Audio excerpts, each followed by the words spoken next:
The one-time king of family entertainment is dying because they cannot help but shove woke agenda stuff down everybody's throats. And Universal and Illumination is taking over. They're saying, hey, you don't want them? We'll take them over here.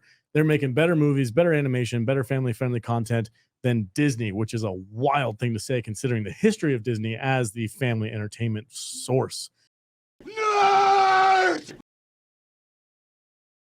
Hey guys, if you could do me a quick favor, if you like this episode and it tickles your fancy or any other episode that we've done in the past, share it on social media and tag us in that post so that we know you're talking about us, and we will immediately jump onto that app and we will respond to your tag, and we can talk about what you like about the episode and possibly talk about something that we might want to cover in the future.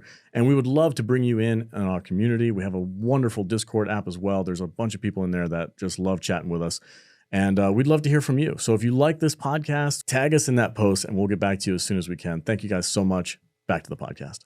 Disney sucks. Disney sucks, Disney dude. sucks. What happened? I don't know, man. I know exactly what happened. F Disney. They got too political. Screw the mouse. Universal was like, oh, we're good, man. We got dinosaurs and animation. Here we go. You know what we got? We got Mario.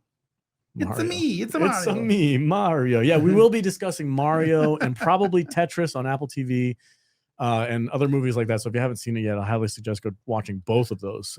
Jude is also here. Hello. Pouring herself a drink. Oh, are you back to me already? I'm back to you already. Jude, I missed you last week.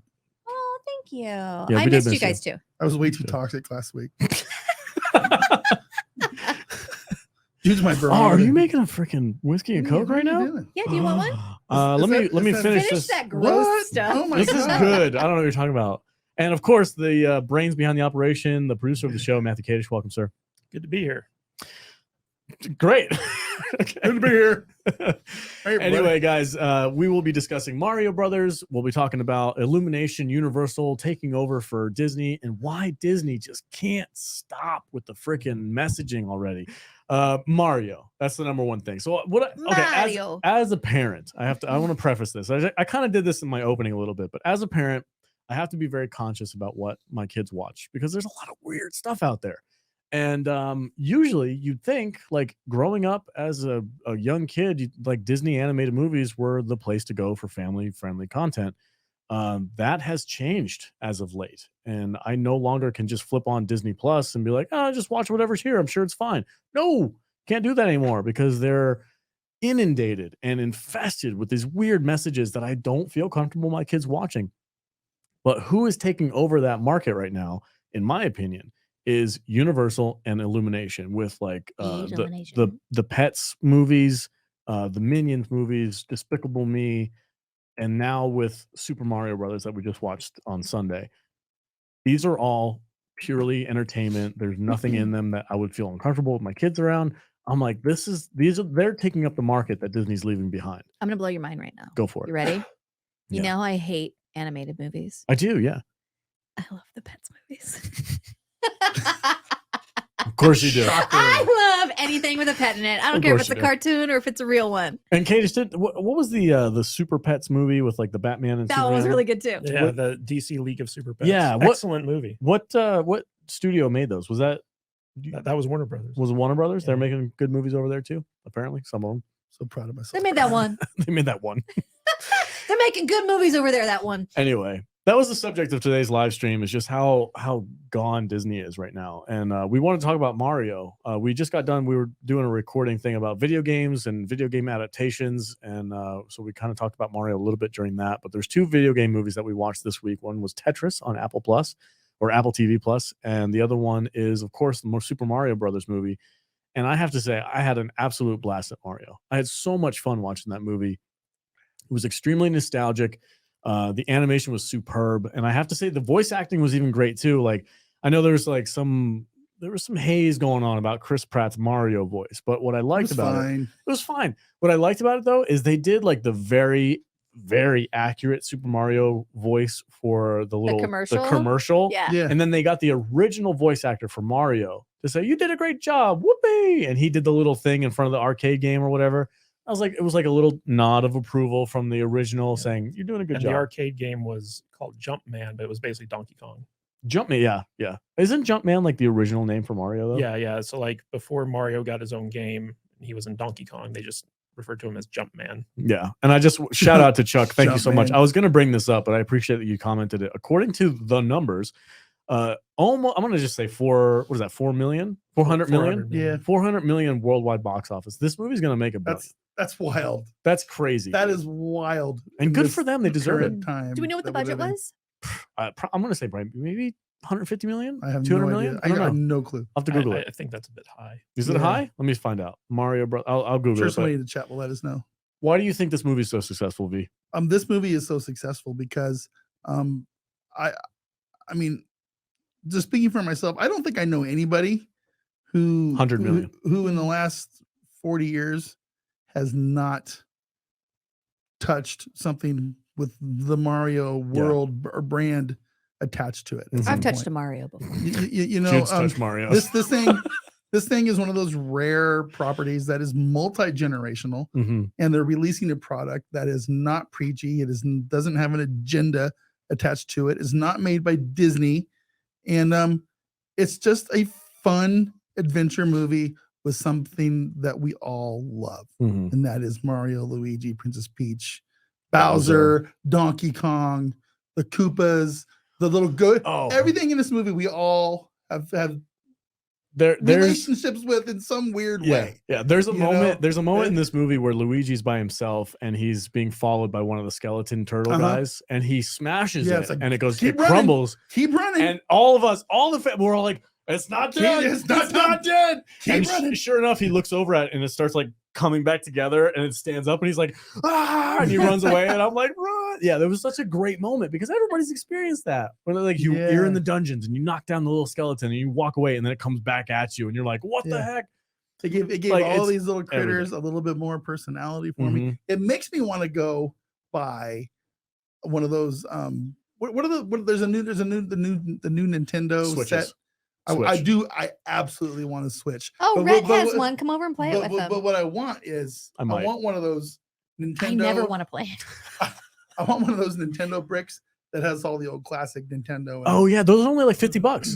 that you can just Yeah. attach your TV and play with the old school Yeah. controllers. We have a That's what I Wii want. that We has have a all those Wii, on it, yeah. No, I Yeah. literally, as soon as I left the theater yesterday, I was on Amazon seeing what I could get. Like the Nintendo Switch are $299 or something like that. They're these pretty movies, expensive. These movies are going to bring back a resurgence in all of this stuff. 100%. And Well, I'm kind of pissed off that I did not go get my Nintendo before they, stuff Yeah. before Yeah. this movie came out. You might need to Because wait till Black Friday. It's going to Yeah. be stupid. It's like, I mean, there's going to be, not, this is a different movie, but there's going to be a huge resurgence in like games like Tetris. Mhm. Yeah. I downloaded Tetris last night after On your watching the phone? on my phone Yeah. for free. Oh, if it's free? It's a Oh. free I was going to app. ask if you paid for it or not. But there's going to be a huge Mario resurgence right now. And we all know people. We all know people that the Geeks and Gamers crew. They get together every Friday night. Play Mario Kart. and they play Mario Kart. Yeah. And they stream it, and they have a blast. And they got 10,000 people watch them do it. Mhm. It's wild. I would love to do something like that in the future. But then I'll be accused of copying. Well, the Geeks and Gamers, but, the- whatever. The thing about the Mhm. Mario Brothers movie that is really nice is that there was no agenda to it. No. It was a straight up adaptation. It was a fun adventure Mhm. tale. It Mhm. was, family friendly. There wasn't any preaching. There wasn't any propaganda or anything like that. Contrast that with everything that Disney has put out lately. Oh yeah. Yeah. And it's like you can't trust your kids to Disney anymore. Yep. Absolutely. Right. I've been having a huge argument with myself this week over Disney. Why you even have Disney I Plus? was like, why do I even care? The only thing Yeah. that's on Disney Plus that I let my kids watch without really worrying about it is Bluey. Yeah. Bluey's a cool Australian show. Bluey's so cute. I freaking love Bluey. I watch that show. My kids will leave the room. I'm like, I'm gonna finish this episode.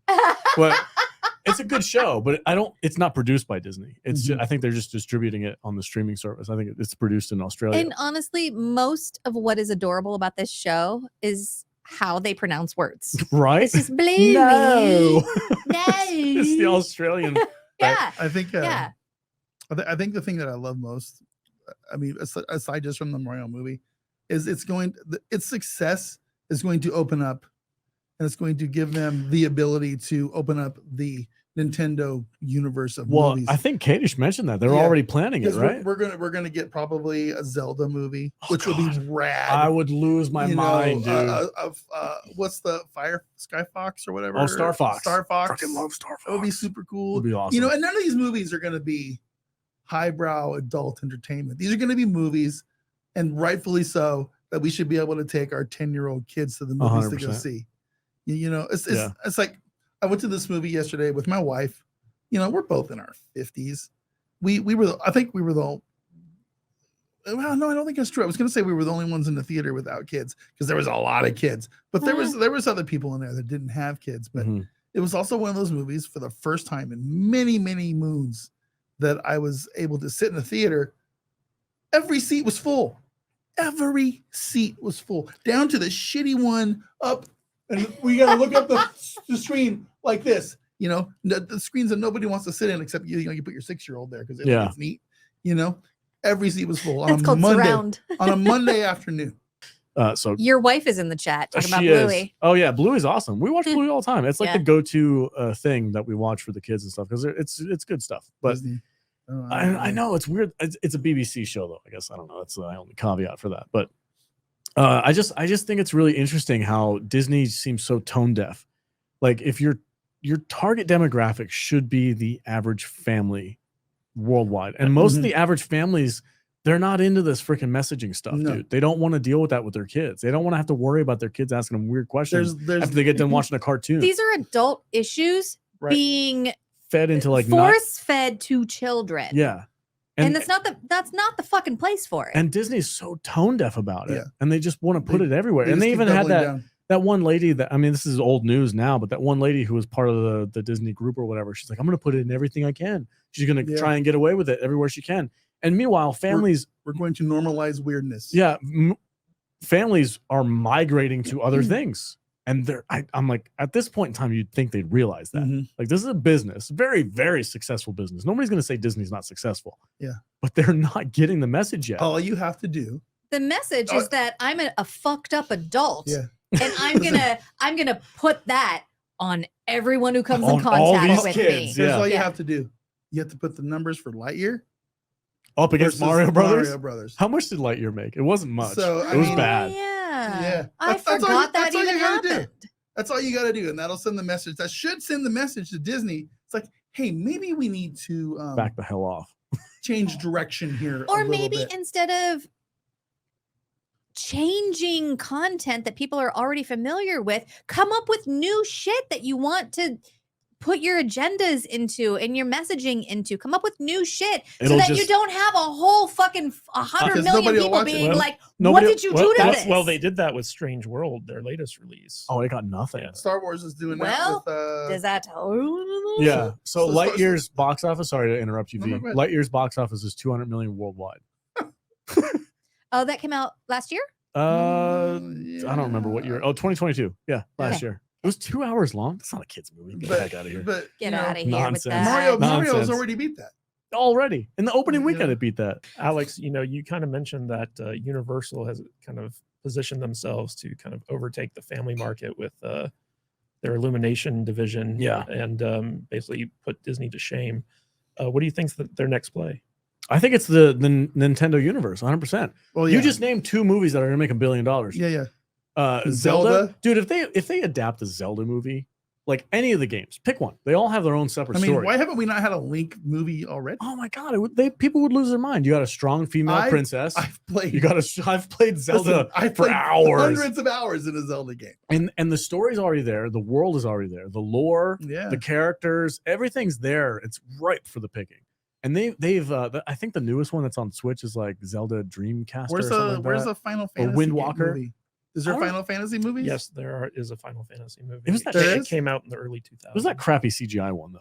Yeah, it was the Spirit. Spirit. They make a real movie, make a real Final Fantasy movie. And then what was it? Oh, Star Fox. Yeah, I don't know how popular Star Fox is. What about Metroid? Metroid, I think that's and that's a strong female character too. Metroid's that would be gangbusters, dude, and it would check all the boxes. But I mean, even the Mario, just the Mario world is rife for storytelling. It would be super fun. Did you like the little nod to Yoshi in this movie? Yeah, I did. Nice. I missed not having a whole lot of real Yoshi. I love dude. What I love too is like the little apples. Oh yeah, Because that was such a lot of Easter eggs. It's not even an Easter egg. It's just like, oh, that's an apple. But everybody knows that's the apple from Mario Brothers. You know what my favorite part was? Was that Mario does not like mushrooms. Yeah. Oh yeah, it's a mushroom. He doesn't even like it in his pasta. Yeah, I'm with him. I don't like mushrooms either. It's like fungus. Nobody wants to eat that shit. It's gross. I fucking love mushrooms. You know, the one thing that I didn't like about the Super Mario Brothers movie was the one thing. What was one thing? Seth Rogen as Donkey Kong. He took me out of it. Yeah, he did. So I praised. I did know that was him. I praised the other actors because Jack Black. If you didn't know that was Jack Black at all, if you didn't know that was Jack Black going in, you probably wouldn't have picked up on that unless you listened to Tenacious D. Because there's a couple of times where I'm like, the reason why I know that's Jack Black is because I listened to his music. So you know that's Jack Black. Chris Pratt, I really didn't hear a lot of like Chris Pratt in Mario's voice. I knew because I've already known who was going to play him, but I didn't. And then Luigi, I never would have guessed it was that guy from Always Sunny in Philadelphia, Charlie Day. Yeah, I so like, and what was the Anna Taylor-Joy is Peach? Never would have known. Never would have known that. What has she been in? Can someone? She's the menu. Split. The chick from the menu. Split. Oh, she was the date. Yeah. In the menu. Yeah. Oh, the hottie hooker. Yeah, the hot chick. Okay. Queen's Gambit. Queen's Gambit. I didn't watch that one yet. You didn't watch the chess game? I have not. Last Night in Soho. Soho. I need to. I need to watch that one. I watched Last Night in Soho recently. I fucking loved it. That was a good movie. Really she good. was in Peaky Blinders. And she was in Peaky Blinders too. Yeah, I hated her in that, but she was really good. She's really good. I did hate her, really though. sexy too. Oh my god, she's so I'm just super happy that a non-woke movie is doing so well. They always do well, it dude. It has to send a message, and they always deny it. If they deny it, they're purposely being disingenuous and dishonest. 100%. Yeah, you know they are, dude. Like the Terminal List with Chris Pratt on Amazon Prime is a freaking gangbusters show, and it did great numbers as opposed to the freaking Lord of the Rings crap that they put out. That like they're diminishing returns on that show, whereas everybody's itching for the next Terminal List or even the Tomorrow War. I think Tomorrow War 2 is coming out in the next couple of years or something like that. Hey, we got a super chat from Whiskey Jack. I'm not going to sing it like. Oh, I'm going to for peaches, peaches, peaches, peaches, peachy, peachy, peaches, bitches, bitches. No, not peaches, bitches. Peaches, peaches, peaches. From give that song an Oscar. That's the thing. I don't know though, about like, that, but maybe you'd think that they would get the message by now. Yeah, because it happens every time. The movie that is purely entertainment. It appeals to a vast majority of the audience, does great. These movies that are shoving stuff down your throat about modern day politics don't do great. I don't know how many times does that have to happen before they start figuring it out. I don't know. I'm curious to see. But I Universal, like I'm not saying Universal as a company is not work. I'm sure they are at some point in time. I'm sure they've made something that is like checked all the boxes or whatever. But I feel like they've got dinosaurs. They probably don't have some weird gender studies person running their marketing department. You don't think so? You don't think so? You don't think they have one running the marketing department?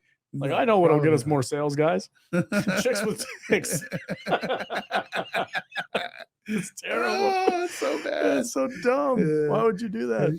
You remember Sports Illustrated put a transgender on their swimsuit cover? Are you serious? Yeah, we're selling out cover of all time, right, probably. Oh man, I don't know why people would do that shit. Stop going down. That's a bad path to go down, guys. Just stop. You're fine. You'll be all right. Here's the thing: we have to be loud. We have to like. Speak That's up. why we have to not be afraid to call these weirdos out. I'm so sick.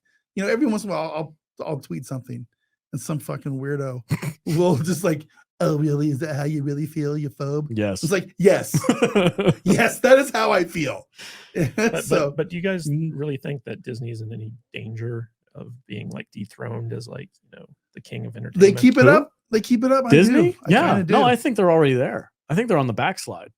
I mean, Mando is the only thing they have going for Star Wars. And this later on in this live stream, we're going to talk about what their new rollout for the Star Wars movies are going to be. So stay tuned for that if you want to hear us talk about that. Did you guys happen to listen to the Bob Iger investor call? You keep telling me about it. Can you fill me in? Because I haven't had time to listen to an investor's call for that. But so it's like a legal requirement that every quarter corporations corporations have like some type of call to update their investors on the state of the company.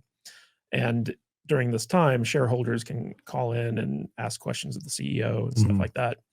And so there were a couple measures on the ballot for the board to vote on that basically called out, all the wokeness that Disney's been forcing down people's throats.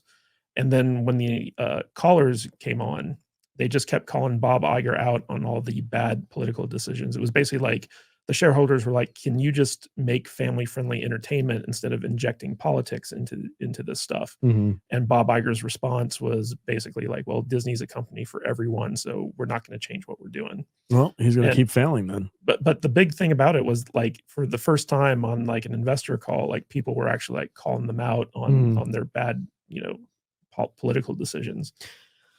I don't know what they're thinking. I think they have to fly that flag just to keep the mob off of them. But there's really like, make your good movie. Like nobody's going to cancel Mario now just because it doesn't have Princess Peach freaking taking over the show. Like that's a good picture. Thanks.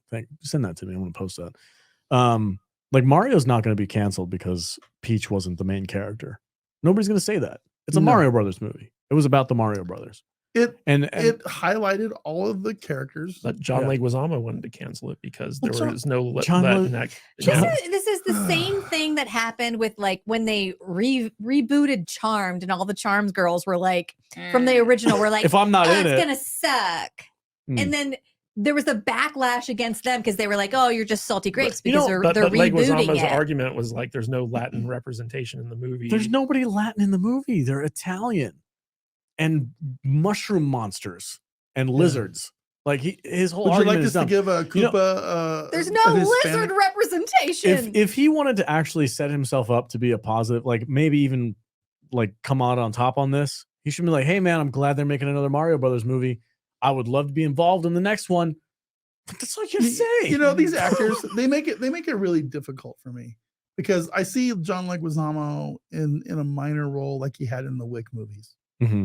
I like that character. I like him in Wick 1. I thought he was a cool character in Wick, right? But then he has to go and insert his personal politics. Well, that's what everybody has to do. And it's like, dude, shut the fuck up. Just dance. That's all you got to do is you got to sit there and read a fucking script and entertain. That's what we were talking about. That's all you got to do. That's what we were talking about earlier when we were talking about like adaptations of things where people have to like take something that doesn't belong to them and put their thumbprint on it and make it their own. And nobody wants that. And like when actors come in, like when we were talking about like how great it was to just like watch a movie and not be like, that's Chris Pratt, that's Anna Taylor-Joy, that's this person, that's this person. It was just good to just sit in a movie and not think about all of the politics that went into making the movie. Just go and enjoy a movie that's called fucking entertainment, by the way. And now everybody's coming out and being like, but this is the thing behind this that I'm upset about that you should get behind me for. No, I just want to go see a movie. And Chris Pratt's response to people who weren't happy with his, like even in the trailers when they're like, oh, your Mario voice sucks. Like people were like, his Mario is going to be terrible because he can't do the voice right. His response to that was not like, well, then don't go see the movie then. His response was, go see it twice. Check it out. I hope it comes out good because I worked really hard on this and I love the franchise as much as you do. I hope you go watch it and I hope it's good. If it's not, I'm sorry, I did my best. The only blemish that I could give this movie, and it's just a personal thing, is that Seth Rogen's in it. He's the only one that took me out. And it's only because he does not know how to not be himself, not be a dipshit. That's just on a little bit, just on a voice acting standpoint. Like he's great. He's a great voice actor. No. What I'm saying is like, no, he's a good actor. He's good at playing a stoner, I guess, but that's not really acting. What I want to say about him is like Chris Pratt blends into the story, right? You can't really tell it's Chris Pratt. Anna Taylor-Joy, you can't really tell it's her. Correct. The guy who plays Luigi, I don't even know his name. Charlie Day. Charlie Day. Couldn't tell it's him. Had to look it up. Jack Black, couldn't really tell it's him. Seth Rogen's on screen. You immediately knew it was him. Immediately. Because he does that stupid he's just being Seth Rogen. He's being Seth Rogen. Yeah. And I'm not even saying that wasn't like a negative for the movie. No. Not at all. I think if you were going to cast him as a character in this world, it would be Donkey Kong. Makes sense. Sure. Why not? If they had like Donkey Kong like light up a doobie at the end, I would have been like, oh, perfect casting. That would have been too much. That would have been too much. But yeah, I think he was the only one who really stood out as an act. Like, oh, that's obviously Seth Rogen, because he does the same thing and everything.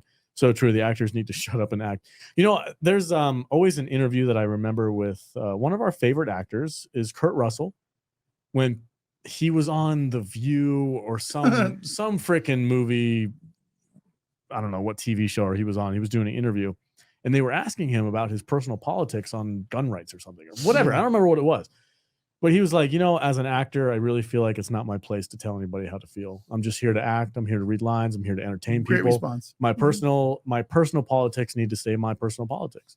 And that's it. And that was his response. I was like, that's freaking well. Yeah. You know, perfect. You talked a little bit about Chris Pratt's reaction to the criticism. Contrast that with how Lucasfilm and Disney respond to fan criticism, where basically they accuse them of being sexist, racist, homophobes, transphobes, pretty much every ist and phobe that you can think of. Lucasfilm and Disney go on the attack. They attack the people that they're supposed to be their customers. Whereas we've seen time and time again, Colin Trevorrow, your boyfriend, Chris Pratt, Terry Matalas for the Star Trek people. Like when they reach out to the critics and they're like, hey, we hear you, we understand you, but you know, here's our stance on it. Like they don't attack the fans, they actually engage with the fans. They let the fans know that their criticisms are heard. And that always wins the fans back over. Yeah. 100%. Even like, I'm not going to tell you that the Jurassic World movies are perfect movies. They're not. They're kind of corny, and they repeat a lot of the same storylines as the original movies. Like all the criticisms are there. What's up, Jay? What's going on? Drug 3PO's in the chat. What's up, man? Getting close to 10K subs. Just amazing. Thank you, sir. Appreciate that, buddy. Thanks for being in the chat too. Thank you. Welcome. Can't wait to have you back on the show, man. If you're in Vegas, please stop by the new studio. We'd love to show you around and have you in here. But yeah, like those movies are not perfect. But as a fan, when I hear the criticisms, and they're legitimate criticisms, when I hear people like Colin Trevorrow or even Chris Pratt, who worked on those movies too, when the fans criticize him for these X, Y, and Z things, and they go, yeah, we get it, man. Here's why we did that. Sorry it didn't work for you. Hopefully you enjoy the other aspects of this movie that we worked really hard on. And we're like, okay, I'll go watch the movie. Sure. But when Lucasfilm comes out with Star Wars, and they're like, this kind of sounds like crap. We don't like this. Well, then you don't have to watch it. Okay. I guess I won't watch it then. Hey guys, if you like this podcast, don't forget to like and subscribe to the channel and comment below on your favorite video as well. That goes a long way with helping us boost our channel and get out there in front of more people. And it lets YouTube know that we're doing something right. And if you want to catch us live, we go live 2 times a week, once on Saturdays at 10 a.m. Pacific time and on Tuesdays at 1:30 p.m. Pacific time. So join us there in the chat. We will see you on the live stream. Stay salty.